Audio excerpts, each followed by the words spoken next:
मैं ये कह रहा था कि आप जो पर्सनल किसी के ऊपर एलिगेशन लगाते हैं, या जैसे आपने कहा आपको मुबारक, आप पर्सनल एलिगेशन, लेकिन जो मैं आपको बात कर रहा था वो हिस्ट्री की बात कर रहा था, और जो बरहकीकत दर हकीकत सच है, हम उस चीज पे नहीं जा रहे थे। आप कश्मीर इश्यूज पे लेके चले गए, लेकिन कश्मीर इशू से पहले भी इंडिया और पाकिस्तान के बीच जो है बांग्लादेश पूर्वी पाकिस्तान का एक मुद्दा था, उसको रिजोल्व इंडिया ने करा। और वो खास तौर से पाकिस्तान के लिए एक नजीर था कि India is too powerful right now, you have to accept or not. और रही बात कश्मीर की, तो कश्मीरी भी हमारे हैं, हमें कश्मीरियों के लिए अपना दर्द है। और आर्टिकल 370 के लिए ये हमारा एक इंटरनल मैटर है, हमारी नहीं गवर्नमेंट के साथ, मौजूदा नो गवर्नमेंट के साथ।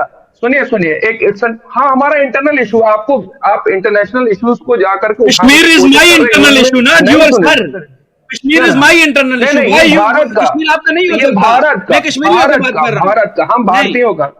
सुनिए सुनिए, नहीं, आप इत्मीनान, जबरदस्ती क्या अब कर रहे बाकी हैं? साहब जबरदस्ती सुनिए। मोहब्बत को ही डाल अब सकते आप सुनिए, सर, आप जबरदस्त। अब देखिए, ये जी तकलीफ जी होने जी लगी आपको। मैं मुकम्मल तौर से आपको खामोशी से सुन रहा था, आपको मुझे सुनना चाहिए उतनी बेहतरी सुने से। सुना है सुना है सुना है मैं सुना है आपसे सुना है। सिंपल दो बात कह रहा हूँ, ये हमारा एक इंटरनल इशू हो रहा था, और हमने अपने एक इंटरनल इशू पे डिसीजन लिया। मैं अपनी सरकार से इत्तेफाक रखता हूँ ना इत्तेफाक रखता हूँ, ये भी मेरा एक इंटरनल मैटर है, आप उसमें मदाखलत मत करिए।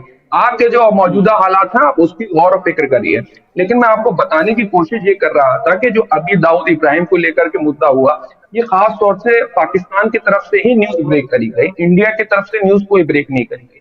अगर इंडिया की तरफ से, तो हमारे लिए दाऊद का मुद्दा इसलिए इंपॉर्टेंट है क्योंकि भारत की नजर में वो एक टेररिस्ट है, उनके ऊपर गंभीर धाराओं में आरोप है, इसीलिए हमारे लिए चिंता का विषय हो जाता है, और हमें अपनी इंटरनल सिक्योरिटी को और ज्यादा मजबूत करना है। लेकिन ये बात भी सच है कि दाऊद इब्राहिम भारत के अंदर नहीं है। हर बार ये कनेक्शन सामने आते हैं, और खास तौर से पाकिस्तान के पत्रकारों की तरफ से आते हैं। आप माने ना माने उनको पत्रकार, लेकिन वो अपने आप को जर्नलिस्ट कहते हैं और चलाते हैं, उनकी तरफ से ही ये न्यूज आती है, उन्हीं की तरफ से। तो हम जिस मौजू के ऊपर डिस्कशन करते हैं, उस मौजू को लेकर के आपकी तरफ से सवाल खड़े होते हैं, तो इंटरनली हमें तो अपने जवाब देना पड़ेंगे ना आपको। आप मुतमईन हुई जी है या जी ना हुई है, लेकिन हम अपने इंटरनल चीजों पर तो बात करेंगे ना। आप कहते हैं कि नहीं, उस पर भी बात ना हो, दाऊद इब्राहिम पे बात ना हो, एबटाबाद ऑपरेशन को भी गलत, झूठा और साबित करने के, सर, ये ठीक कह रहे आपका हैं, ठीक इशू कह है। रहे हैं। जो आप लेकिन जो अभी अभी तक, हाँ, दूसरी सबसे बड़ी तो आपने बात करके फलस्तीन के मुद्दे को उठा करके, आप लोग फलस्तीनियों के यहाँ पर आप देखिएगा जाकर के, भारत का रुख भी फलस्तीन के साथ है। ऑफिशियल भारत का है, स्टैंड जो है वो बिल्कुल फलस्तीन के साथ है, गवर्नमेंट ऑफ इंडिया का। और भारत के मुसलमानों का भी मैं बड़ी जिम्मेदारी साफ करता हूँ, हम लोग फलस्तीन के साथ खड़े हुए हैं। हम मानते हैं कि मैं खुद पर्सनली मानता हूं कि बेंजामिन नेतन्याहू सरकार एक तरीके की तानाशाह सरकार है, और जिस तरीके के वो जुल्म और जाति कर रही है उसके ऊपर प्रतिबंध लगना चाहिए। लेकिन बड़े अफसोस की बात है, दूसरा तरीका आप पढ़िएगा जा करके, खास तौर पे जो आप अपने आप को बड़ा प्राउडली कहते हैं कि मुस्लिम कंट्री बना था, पाकिस्तान का एक ही नारा था, ला इलाहा इल्लल्लाह, लेकिन उस नारे से बहुत दूर पाकिस्तान हो चुका है। पढ़िएगा जाकर जिना साहब को, उन्होंने कहा था कि डायलॉग जो है खास तौर से इजराइल के साथ नहीं होंगे, वाहिद मुल्क है जो खड़ो, लेकिन गवर्नमेंट आपकी निकम्मी है, सरकारें आपकी निकम्मी है, वहां के जी जी जी सियासतदान भी निकम्मे हैं, इस चीज को आप मानिएगा। लेकिन भारत के मौजू पर बात देखेंगे तो भारत इस वक्त पूरे विश्व में अपनी छाप छोड़ता है, आप इनकार नहीं कर सकते। हम चांद तक पहुंच गए साहब, हम चांद तक पहुंच गए, और आपके झंडे पर ही चांद रह गया। इस चीज के फर्क को अगर आप नहीं समझ पा रहे हैं तो माफ करिएगा, मैं आपकी बातों से इत्तेफाक नहीं रखता। होगी आपकी 10 नाराजगियां होंगी, गिले शिकवे भी होंगे चीज में। और जो पंकज भाई ने बात करी, देखिए कितनी अच्छी बात कही उन्होंने, कि जो अखंड भारत की बात कही उन्होंने, जो बात करी वो दिलों से जोड़ने वाली बात करते। हमारी और पंकज भाई की बहुत जगह से डिस्कशन होते हैं, ना इत्तेफाकियां होती, लेकिन हमारे दिल आज तक जुड़े हुए हैं,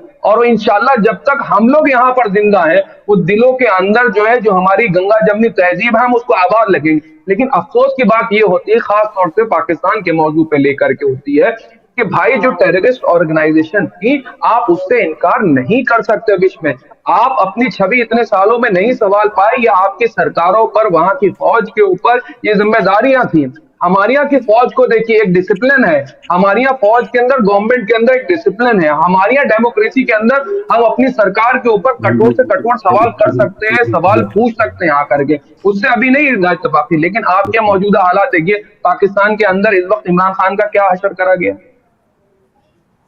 है आपके सामने बात मौजूदा। ऐसा हमारे यहाँ नजीर कितनी आई आज तक, कितनी बार इमरजेंसी लगी, कितनी बार फौज का कब्जा रहा पाकिस्तान के ऊपर। अब आप इससे भी इनकार कर देंगे तो मैं नहीं लगता कि आपके जो है जहन के अंदर या जियो पॉलिटिकल नॉलेज नहीं, ठीक है। चीजें देखिए, आपके देखिए, सुनिए सुनिए एक बासित भाई एक लास्ट कंप्लीट करने की बात है। आपका ज्यादा डिस्टेबलाइज होना हमारे मुल्क के लिए भी ज्यादा खतरनाक होता है, क्योंकि आप अच्छा हमारे नहीं है, पड़ोसी, बिल्कुल। इससे हम इनकार नहीं करते हैं। ठीक है, आप ज्यादा डिस्टेबलाइज होते हैं, हमारे यहाँ भी उस चीज का इंपैक्ट आता है, नुकसान होते हैं हमारे। ठीक है, बात वो है, आप जो बात कह रहे थे कि पर्सनल अटैक पे चले जाती, वो किसी दिन और इश्यूज पे डिस्कशन कर लेंगे, जो मौजूदा अभी हालात है उस चीज के ऊपर चर्चा करिए। चलें, आप मैं पहले तो आपकी बातों से बहुत सी बातें, और बासित भाई, पंकज भाई मैं आपको जवाब सुन नहीं बस आप एक मिनट पंकज सर को सुन लीजिए, नहीं, इसके बाद नहीं, आप जवाब दे दीजिएगा। आप चलें, पंकज सर को चलें, सुन चलें। लीजिए, दोनों फिर से जवाब दोनों जी, एक इकट्ठे जवाब दीजिएगा। देखिए जो जवाद भाई ने कहा ना कि पाकिस्तान अगर वीक है, पाकिस्तान इकोनॉमिकली वीक है, वहां प्रॉब्लम्स हैं, तो याद रखिए कि अगर हमारे पड़ोस में कोई प्रॉब्लम्स हैं तो हम खुश नहीं रह सकते, ये हमारे यहाँ भी वो प्रॉब्लम्स, उसका इम्पैक्ट आएगा। इसलिए अगर आप किसी इंडियन से पूछिएगा तो वो कभी नहीं कहेगा कि पाकिस्तान बिल्कुल इस तरह के हालात में आ जाए कि वहां आर्मी अलग आ जाए, कोई अलग सेक्टेरियन गुट्स बन जाए, जिस तरह के अलग अलग वो वहां पे जो टेररिस्ट ऑर्गेनाइजेशंस बन जाएं जिनके ऊपर किसी का कंट्रोल नहीं रहे, वो किसी के लिए अच्छा नहीं है, ना हमारे लिए अच्छा है, ना अफगानिस्तान के लिए अच्छा है, ना ईरान के लिए अच्छा है। एक बात मान जाए कि कोई भी हिंदुस्तान में ये नहीं चाहता कि पाकिस्तानी कोई भी नागरिक हो वो भूखों मरे, कोई नहीं चाहता कि उनके यहाँ इस तरह का प्रॉब्लम्स रहे। मैं बार बार यही बोल रहा हूं कि देखिए प्रॉब्लम्स हैं और हम भी मान रहे हैं, आप भी मान रहे हैं। मेरा सवाल सिर्फ इतना है कि अगर हम हजारों सालों से एक साथ खुशहाली भरी जिंदगी जी रहे थे तो ये फ्यूचर में क्यों नहीं हो सकता। आपकी यही शिकायत है ना कि आपके परिवारों को जुदा कर दिया गया, कश्मीर में आप मिल नहीं पा रहे हैं। इंशाल्लाह मैं यकीन दिलाता हूं कि हमारे यहां आज जो लीडरशिप है, आपका ये जो सवाल है ये बिल्कुल इसको सुलझा लिया जाएगा।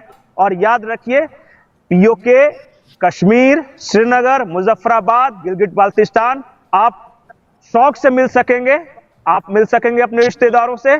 कैसे होगा ये अभी मैं नहीं बताऊंगा, क्योंकि भारत की सरकार और यहाँ के लोग थोड़ा अलग तरीके से काम करते हैं, जैसा आप नहीं सोच पा रहे होंगे, उस तरीके से काम करते हैं। कश्मीर एक था, एक है और एक रहेगा भी। सर सुनिए, पहले तो बहुत अच्छी बात है कि आप, मैं कहता हूं ये जो शाह साहब हैं, शाह साहब ने कहा कि आपके ही मुल्क से बातें आती हैं, आपके ही मुल्क से लोग बोल रहे हैं। शाह साहब मैं आपको बताऊं, जर्नलिस्ट और जर्नलिस्ट में बड़ा फर्क होता है। आप पंकज भाई को उन जर्नलिस्ट यूट्यूबर से आप मिलाएं तो बहुत बड़े दुख वाली बात होगी।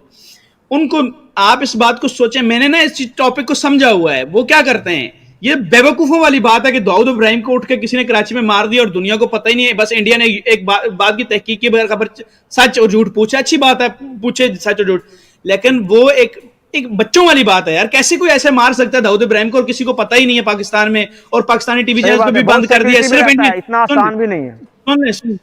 सुन ले और नहीं है ये। सुन ले सर, वो जो भी है, मैं आपको एक बात, ये मैं एक हाइपोथेसिस समझ लें, जो बात समझ लें कि अगर फॉर एग्जांपल है, अगर है पाकिस्तान में भी है, आईएसआई की सिक्योरिटी में है, जो भी है, फिर भी ऐसे कोई मार सकता है यार? क्यों? उससे क्या दुश्मनी है हमारी? हमें तो खुश होना चाहिए कि वो हमारे पास हो, लेकिन ऐसा नहीं है। आप बेवकूफ लोगों की बातें अगर समझेंगे तो वो करते रहे। कल मैं कहूं कि बासत अली ने, आप कहें कल बासत अली ने लाहौर में धमाका कर दिया, तो आप वो भी मान लेंगे कि हाँ बासत ने उठ के धमाका कर लिया। तो कोई भी कहे ऐसे, या मैं कहूं पंकज भाई ने कल कश्मीर में बम फोड़ा है, तो वो हर बंदा मान लेगा।